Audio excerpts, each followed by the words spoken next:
کہ ہم نے مرنے کی مدینے میں دعا مانگی ہے، گنبد خضرا کے دامن کی ہوا مانگی ہے، زندگی مانگی کسی نے تو کسی نے جنت، زندگی مانگی کسی نے تو کسی نے جنت، ہم غلاموں نے محمد کی ادا مانگی ہے۔ بسم اللہ الرحمن الرحیم۔ الحمد للہ نحمده ونستعینه ونستغفره ونؤمن به ونتوکل علیہ ونعوذ باللہ من شرور انفسنا ومن سیئات اعمالنا، من يهده الله فلا مضل له ومن يضلله فلا هادي له، ونشهد أن لا إله إلا الله وحده لا شريك له، ونشهد أن سيدنا وسندنا ونبينا وحبيبنا وشفيعنا ومولانا محمدا عبده ورسوله صلى الله تعالى على خير خلقه محمد وآله وأصحابه أجمعين۔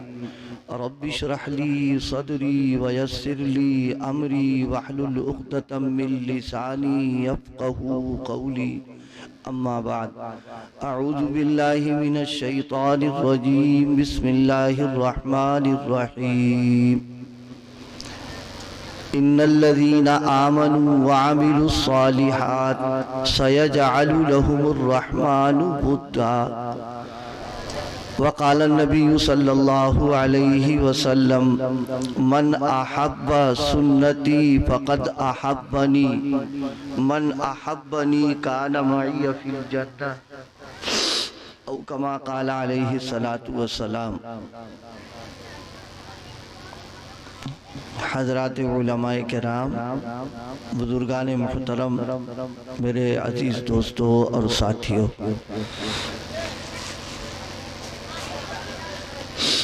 اللہ پاک کا بے انتہا فضل ہے، اس کا احسان ہے، ہم سب کو مدرسہ تعلیم القرآن کی جانب سے ہونے والے پروگرام میں حاضری کی، شرکت کی اور حضرات علماء کرام سے مفید اور قیمتی باتوں کے سننے کا موقع عنایت فرمایا۔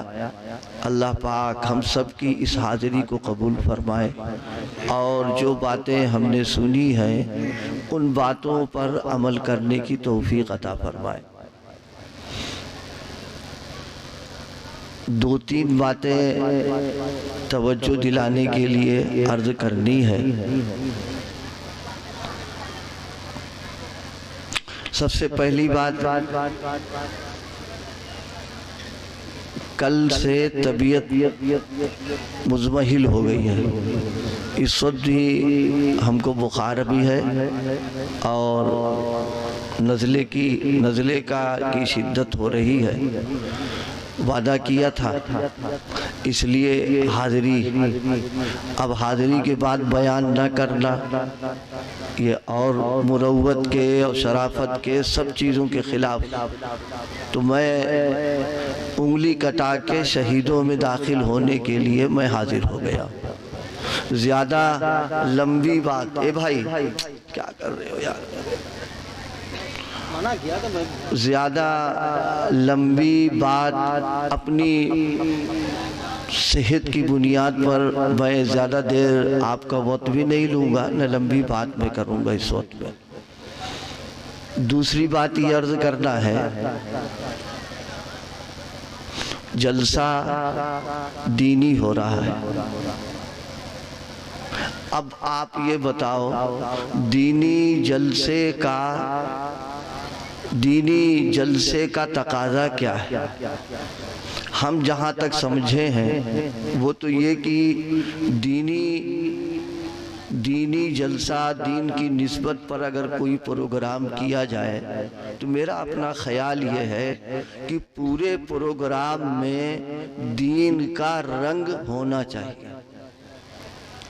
اگر سیرت پاک کا پروگرام ہو رہا ہے تو پھر اس پورے پروگرام میں آقا اور مولا کی جو سیرت ہے اور آپ کا جو اسوہ ہے اور آپ کی جو زندگی ہے اور آپ کا جو رنگ ہے، جلسے میں وہ رنگ نظر آنا چاہیے تاکہ آنے والوں کو محسوس ہو کہ سیرت پر جلسہ کیا جا رہا ہے۔ اب ظاہر سی بات ہے کچھ چیزیں جلسوں میں وہ ہیں جو ضروریات میں سے، مثال کے طور پر اسٹیج ہے، بیٹھنے کے لیے فرش یا کرسی ہے، مائک ہے، روشنی ہے، یہ سب ضروریات میں سے۔ لیکن کچھ چیزیں وہ ہیں جو ضروریات میں سے نہیں ہیں بلکہ ان کو اگر منتظمین برا نہ مانے تو میں یہ کہہ دوں کہ وہ فضولیات میں سے ہیں، بلکہ فضولیات سے آگے بڑھ کر کے وہ کام ہیں جو اللہ کے یہاں مواخذے کا سبب بنیں گے، پکڑ کا سبب بنیں گے۔ مثلاً یہ غالباً میرے آنے کی وجہ سے کچھ چیزیں یہاں سے ہٹائی گئی ہیں۔ آپ یہ بتائیے، ہم آپ سے پوچھنا چاہتے ہیں جلسے میں جو چیزیں آپ نے لگائی تھیں اگر وہ واقعی ٹھیک تھی، صحیح تھی تو ہٹایا کیوں آپ نے؟ اور اگر وہ غلط تھی تو میرا ڈر اللہ سے ڈرنا چاہیے تھا۔ میرا کیا ڈر؟ ارے میں تو مہمان ہوں، آؤں گا چلا جاؤں گا میں تو۔ یہ چیزیں ہمارے سوچنے کی۔ آج تک ابھی مفتیان کرام نے عمومی حالات کے اعتبار سے ان چیزوں کی اجازت نہیں دی۔ اگر جس دن اجازت دے دیں گے اس دن آپ سے آگے میں چلوں گا، یہ سب کروں گا۔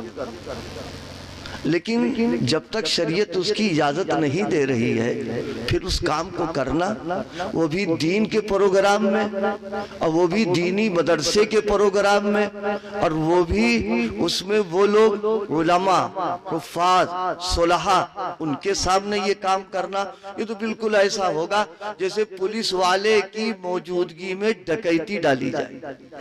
یہ ڈھٹائی کی بات ہوگی کہ نہیں ہوگی؟ میری باتیں سمجھ میں آ رہی ہیں نا؟ یہ لگ تو کڑوی رہی ہوں گی۔ تو آپ سوچ رہے ہوگے کہ یہ تو آتے ہی آپریشن شروع کر دیا انہوں نے۔ نہیں، یہ ضرورت کی چیز میں عرض کر رہا ہوں۔ جیسے ابھی ایک صاحب فوٹو لے رہے تھے، فوٹو کے سلسلے میں میں کوئی بات نہیں کہوں گا کیونکہ یہ تو مجلس ہے ہی نہیں، توجہ صرف دلانا ہے۔ دیکھو اے بھائی، کیا کر رہے ہو یار؟ پروگرام فوٹو جو ہے، جہاں تک میری محدود معلومات ہے، روایات میں حضرت نبی کریم صلی اللہ علیہ وسلم نے ارشاد فرمایا، ان اشد الناس عذابا یوم القیامت المصورون، او کما قال علیہ الصلاۃ والسلام، ان اشد عذاب اللہ یوم القیامت المصورون، او کما قال علیہ۔ قیامت کے دن سب سے زیادہ سخت عذاب، اللہ کا غضب سب سے زیادہ ان لوگوں پر ہوگا جو تصویر بنانے والے، کھینچنے والے اور تصویر کے معاملے میں جو حوصلہ افزائی کرنے والے، اچھا سمجھنے والے۔ اللہ کے پیغمبر نے 1400 سال پہلے یہ بات ارشاد فرمائی۔ اور دیکھو ایک بات ہے، آپ میرا فوٹو لے کر کے آپ کو ملے گا کیا؟ پہلے آپ یہ سوچو۔ کیا ہمارے اس فوٹو آپ اپنے اس میں کیمرے میں لے لیں گے تو کیا آپ نمازی بن جاؤ گے، روزے دار بن جاؤ گے، متقی بن جاؤ گے، یا روزی میں اضافہ ہو جائے گا، یا برکتیں ملیں گی، ترقی ملے گی، کیا ملے گا؟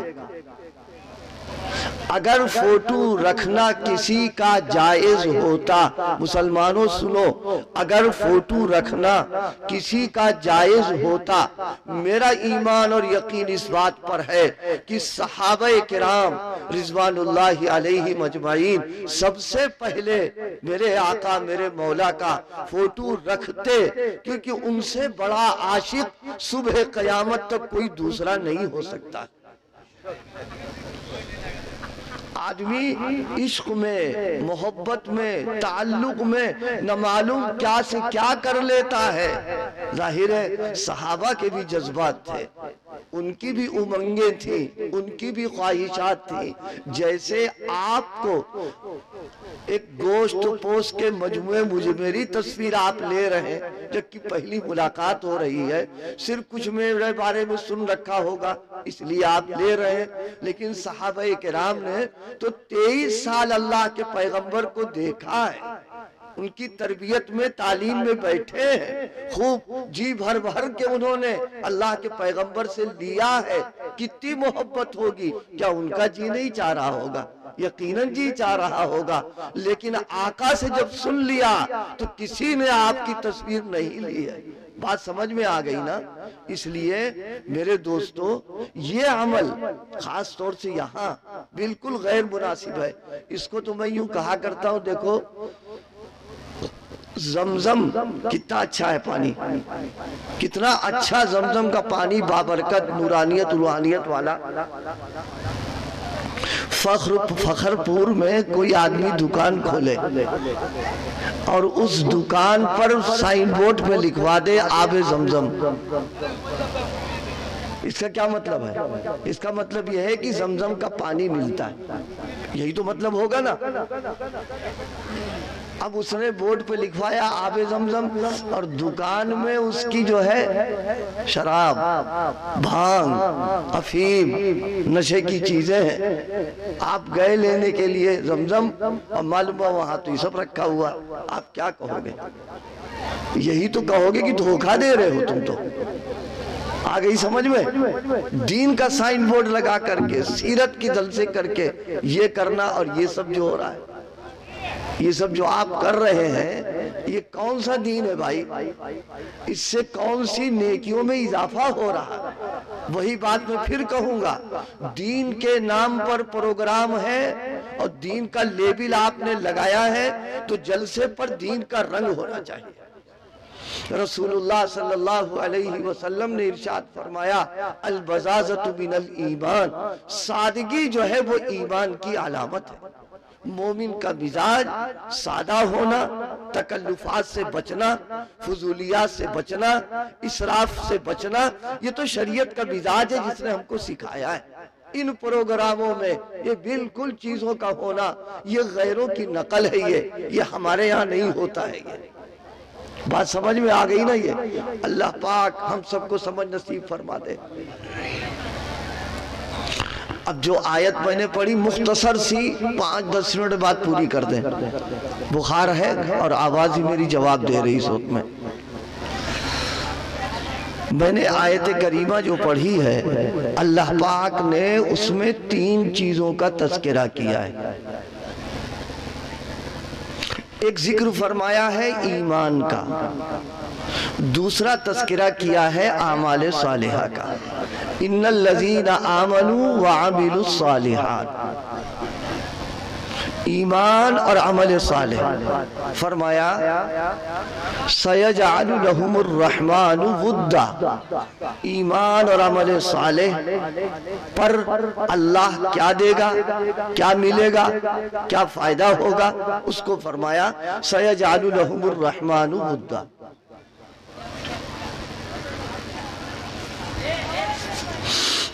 دیکھو انسان کا مزاج ہے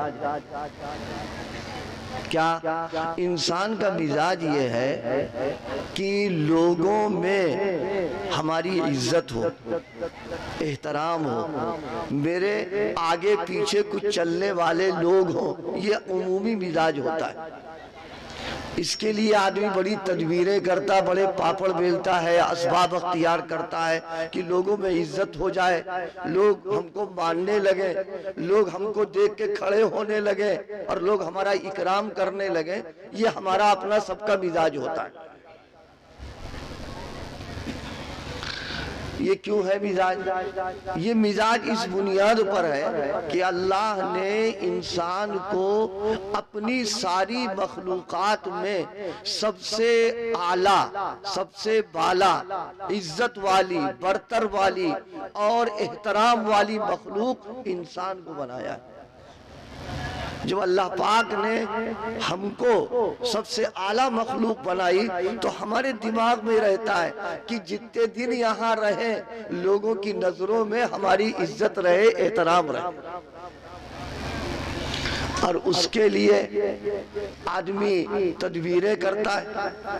وہ تدبیریں اس وقت نہیں بتانا، اللہ پاک نے ہمارے اس مزاج کی پوری رعایت فرمائی اور فرمایا کہ دیکھو تم اگر عزت چاہتے ہو، تم اگر یہ چاہتے ہو کہ دنیا تمہارا اکرام کرے، احترام کرے اور دلوں میں تمہاری محبت پیدا ہو، تو اللہ فرماتا ہے اس کا نسخہ ہم تم کو بتاتے ہیں۔ تمہاری جتنی تدبیریں ہیں اور تمہارے جتنے اسباب ہیں عزت کے، احترام کے اور دلوں میں محبت پیدا ہونے کے، وہ سب وقتی ہیں، وہ سب ختم ہونے والے۔ ہم تم کو جو نسخہ دے رہے ہیں یہ وہ نسخہ ہے کہ اس کی بنیاد پر جو تم کو احترام اور اکرام ملے گا، مرتے دم تک کوئی تم سے لے نہیں سکتا اس کو۔ کیا فرمایا؟ دنیا میں اکرام اور احترام کی صورتیں سیاسی لائنوں میں ہم لوگوں نے دیکھا، کوئی ایم ایل اے بن جاتا، کوئی ایم پی بن جاتا، کوئی وزیر بن جاتا، پورے علاقے میں لوگ اس کا اکرام و احترام کرتے۔ لیکن کب تک کرتے؟ کبھی دیکھا آپ نے؟ جب تک کرسی رہتی ہے اس وقت تک آگے پیچھے لوگ چلتے ہیں، اور جس دن کرسی چلی گئی اس دن پیدل ہو گئی، کوئی سلام کرنے والا بھی نہیں ہوتا۔ اور مزے کی بات، جو لوگ اس طرح کے لوگوں کے ساتھ آگے پیچھے چلتے ہیں وہ جب اکیلے میں ہوتے تو گالیاں دیتے اور زبان اس کے خلاف بولتے ہیں، الٹی سیدھی کہتے ہیں۔ تو معلوم یہ ہوا کہ دنیا کی جو چیزیں ہیں اور اس کی وجہ سے جو اکرام اور احترام ملا ہوا ہے وہ جھوٹا ہے، اس کے اندر بقا نہیں ہے۔ بقا کس چیز میں ہے؟ بقا اس میں ہے جو اس ذات نے نسخہ دیا جو باقی رہنے والی ہے۔ کیونکہ اللہ پاک اگر کسی کو عزت دیتا ہے ان بنیادوں پر جو بنیادیں اللہ نے ارشاد فرمائی ہے، صبح قیامت تک دنیا کی کوئی طاقت اس کو لے نہیں سکتی۔ کیا فرمایا؟ دو چیزیں ارشاد فرمائی۔ فرمایا ان الذین آمنوا وعملوا الصالحات، فرمایا ایمان اور عمل صالح، یہ دو چیزیں فرمایا تم پیدا کر لو، سَيَجْعَلُ لَهُمُ الرَّحْمَنُ وُدًّا، ہم مخلوق کے دلوں میں تمہاری محبت پیدا کر دیں گے اور تم کو مخلوق کے دلوں میں محبوب بنا دیں گے، لوگ تم سے پیار کرنے لگیں گے۔ لیکن شرط یہ ہے ان الذین آمنوا وعملوا الصالحات، ایمان اور عمل صالح۔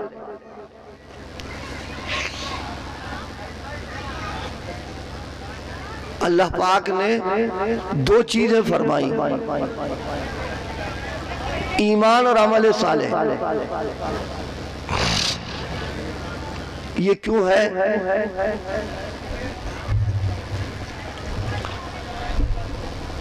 یہ دنیا جس میں ہم اور آپ رہ رہے ہیں یہ ایک مسافر خانہ ہے۔ اس دنیا میں آنا اور یہاں سے جانا ہمارے اختیار میں نہیں ہے، سب یہ اللہ پاک کا فیصلہ ہے۔ اللہ پاک جس کے لیے یہاں بھیجنے کا فیصلہ فرمائیں گے وہ آئے گا، اور جس کے بلانے کا فیصلہ فرما لیں گے وہ جائے گا۔ نہ تو آنے میں کسی کا اختیار و دخل ہے اور نہ جانے میں کسی کا اختیار و دخل ہے۔ ہمارا ایمان اور ہمارا عقیدہ یہ ہے، اللہ پاک اگر کسی کو دنیا میں بھیجنا چاہیں اور سارے لوگ مل کر کے تدبیر کر لیں کہ وہ نہ آئے، اللہ پاک کا فیصلہ غالب ہوگا اور وہ آ کر کے رہے گا۔ اگر ہم کسی کے بارے میں یہ چاہیں کہ وہ رہے، دنیا سے نہ جائے، ہم اس کے لیے تدبیر کر لیں، انتظام کر لیں، لیکن اللہ پاک اگر کسی کے بلانے کا فیصلہ کر لے، ساری تدبیر فیل اور اس کو جانا پڑے گا۔ کیا فرمایا قرآن پاک میں؟ تبارک الذی بیدہ الملک وہو علی کل شیء قدیر الذی خلق الموت والحیات۔ فرمایا مرنا بھی ہم نے پیدا کیا اور جینا بھی ہم نے پیدا کیا، زندگی بھی میرے قبضے میں ہے اور موت بھی میرے قبضے کے اندر ہے، کسی کو اس میں دخل دینے کی کوئی اجازت نہیں۔ جب ہمارا آنا اللہ کی مرضی پر اور جانا اللہ کی مرضی پر، تو معلوم ہوا کہ اس دنیا میں مستقل نہیں رہنا ہے، یہ مسافر خانہ ہے، آنے جانے کا سلسلہ ہے، اور ہم سب لوگ سفر میں جا رہے ہیں۔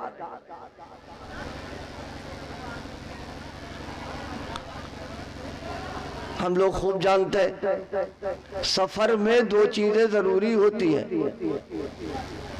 ایک تو ٹکٹ ہو، دوسرے موسم کے اعتبار سے سامان ہو۔ یہ دو چیزیں سفر میں ضروری، ایک تو ٹکٹ ہونا، دوسرے سامان ہونا۔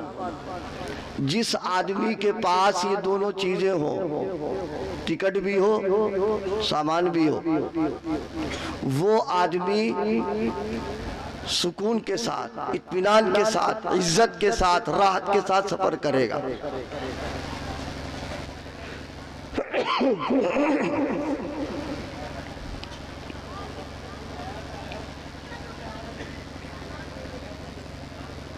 کسی آدمی کے پاس اگر ٹکٹ نہیں ہے اور سفر کر رہا، تو نہ اس سفر میں اس کو سکون ملے گا، نہ اس کو آرام ملے گا، نہ اس کو عزت ملے گی۔ ہر وقت ایک ڈر لگا رہے گا کہ سفر بے ٹکٹ کر رہے ہیں، کبھی پکڑ لیے جائیں گے۔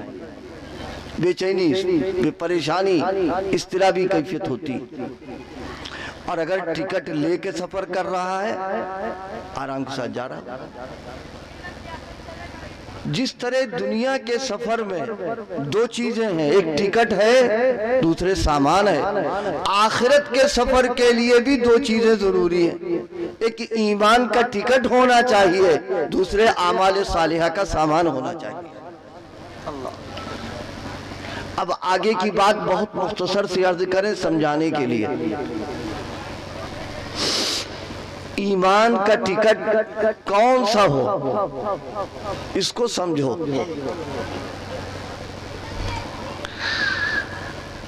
ہمارے ملک میں تین طریقے کے سفر کرنے کے انتظامات ہیں، ایک روڈ ویز کا، ایک ٹرین کا، ایک پلین اور ہوائی جہاز کا، تین انتظامات ہیں سفر کرنے کے۔ اب اگر کوئی آدمی روڈ ویز کا سفر کر رہا ہے تو اس کے لیے روڈ ویز کا ٹکٹ ضروری ہے، ٹرین سے سفر کر رہا تو ٹرین کا ٹکٹ ضروری، اور اگر پلین کا سفر کر رہا ہے تو پلین کا ٹکٹ ہے ضروری اس کے پاس۔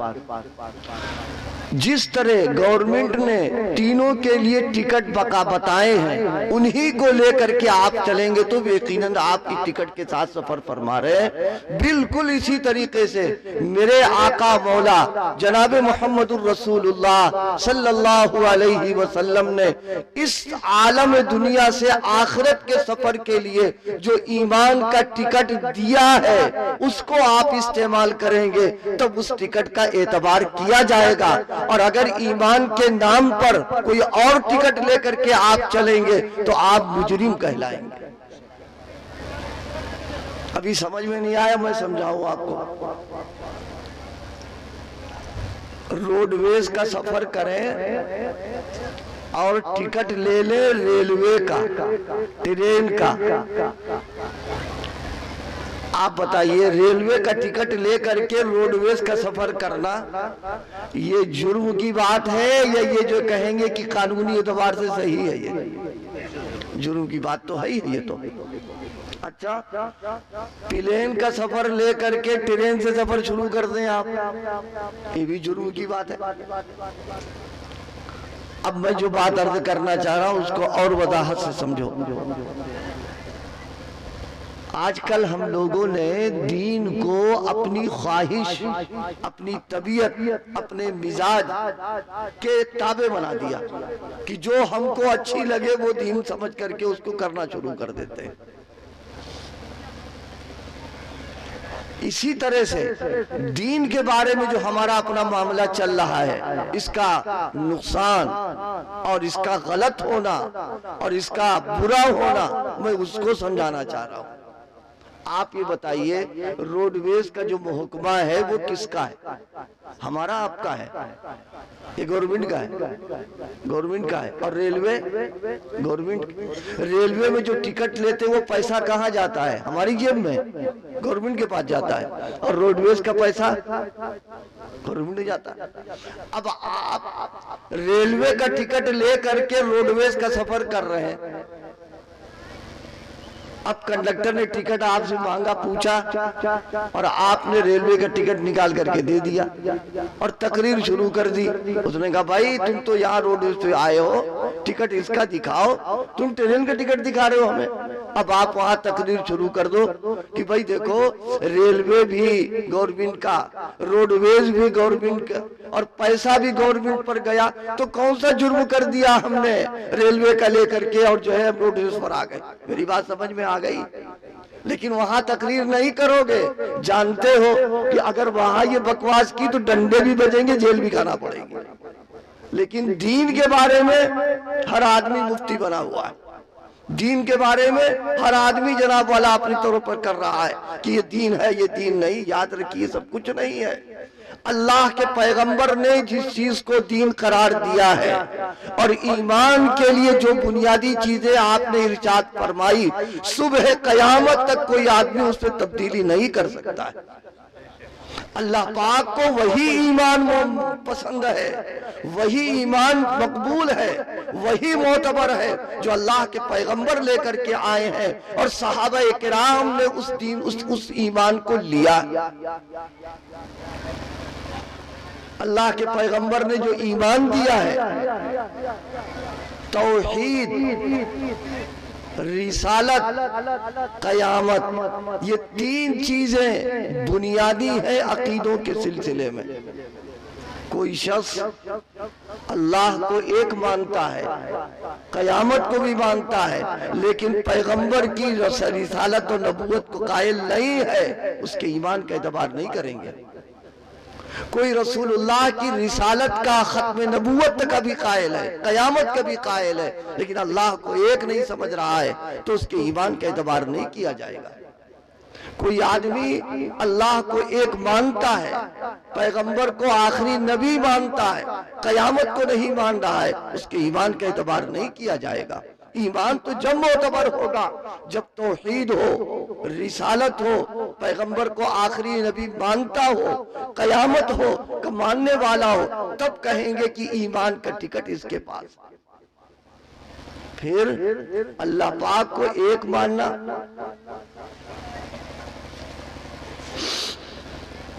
اگر دل کے کسی گوشے میں ذرہ برابر کہیں پر یہ بات پیدا ہو رہی ہو کہ ہمارا کام کسی اور سے بھی بن سکتا ہے تو سمجھ جائیے توحید چلی گئی اس کی، اب کوئی اعتبار نہیں کر رہی ہے۔ اللہ پاک تو بالکل خالص توحید چاہیے، خالص وحدانیت چاہیے، بلا شرکت غیر اللہ کو ایک ماننا، ایک جاننا، پورا مختار کل سمجھنا اور ساری چیزیں اس کے قبضے قدرت کے اندر ماننا، یہ توحید کا تقاضا ہے۔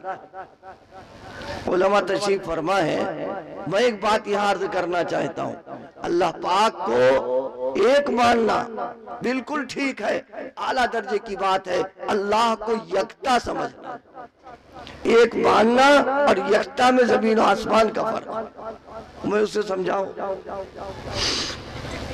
کسی کے بیٹے اولاد لڑکے ایک سے زیادہ ہوں، 2 ہو 3 ہو 4 ہو، تب کہتے ہیں یہ ایک ہے، یہ دوسرا ہے، یہ تیسرا ہے۔ ایک کا مطلب آگے سلسلہ اور ہے اس کے ساتھ، لیکن اگر اس کا ایک ہی بیٹا ہو، ایک ہی اولاد ہو، کہتے ہیں یہ اکیلا ہے۔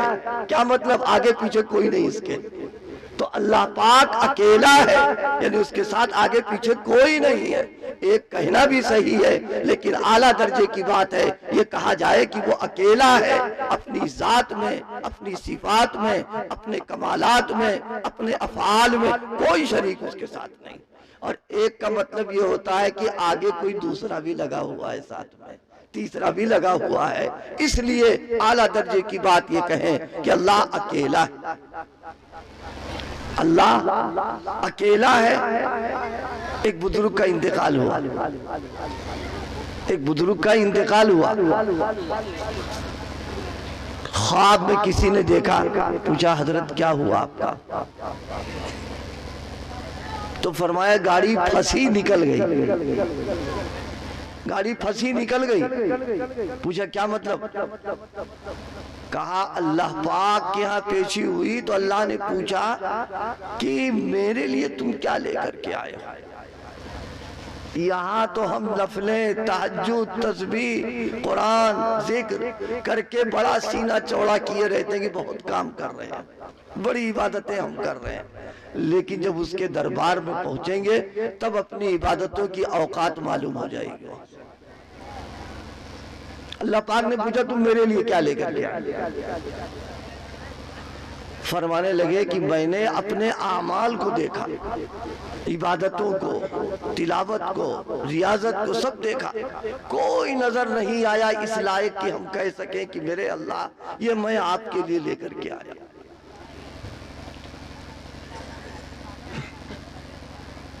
فرماتے ہیں جب اعمال اس لائق نہ رہے کہ ہم پیش کر سکے تو اپنے عقیدوں کو دیکھا تو کچھ تھوڑا اطمینان ہوا اس بات پر کہ توحید ہے ہمارے پاس۔ اللہ پاک سے عرض کیا کہ اللہ عبادات تو آپ کی شان کے لائق تو ہے نہیں، میری عقیدہ توحید میں لے کر کے آیا ہوں کہ آپ کو ایک مانتا تھا میں۔ اللہ پاک نے فرمایا اچھا تو ہم کو ایک مانتے تھے، وہ دودھ والا واقعہ جو رات میں پیش آیا تھا کیا بھول گئے تم؟ اور ہوا یہ تھا کہ حضرت نے دودھ کا استعمال شام کو کیا اور وہ ہضم نہیں ہوا، کچھ تکلیف پیٹ میں ہو گئی، تو صبح منہ سے یہ نکل گیا کہ دودھ نے نقصان پہنچا دیا۔ اللہ پاک نے گرفت فرما لی کہ تم نے نفع نقصان کا معاملہ تو دودھ سے کیا ہے، ہم سے کہاں کیا ہے؟ اس کا مطلب میری توحید کہاں باقی رہ گئی؟ مسلمانوں کو سمجھ میں آ گئی بات ہے۔ اس لیے ایمان کا ٹکٹ ہو اصلی اور خالص ہونا چاہیے۔ اور بھائی دیکھو سفر کا تجربہ ہم لوگوں کا جو ہے، سفر میں ٹکٹ کی حفاظت کرتے ہیں، کہیں چور نہ نکال لے جائے، جیب نہ کٹ جائے، گر نہ جائے۔ جیسے دنیا کے سفر میں ٹکٹ کا خیال ہے، آخرت کے اس لمبے سفر میں ایمان کے ٹکٹ کی حفاظت کرنا یہ ہماری ذمہ داریوں میں۔ کہ وہ ٹکٹ جو ہے پھٹنے نہ پائے، ضائع نہ ہونے پائے، تبدیل نہ ہونے پائے، خطرہ ہے۔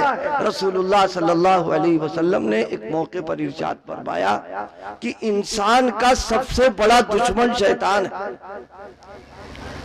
ان الشیطان یجری من الدم، اللہ کے پیغمبر فرماتے ہیں جیسے تمہارے رگ و ریشے میں خون دوڑ رہا ہے، شیطان کے اثرات بھی اسی طریقے سے دوڑ رہے ہیں، اور ایمان کو برباد کرنے، عقیدے کو خراب کرنے میں لگا ہوا۔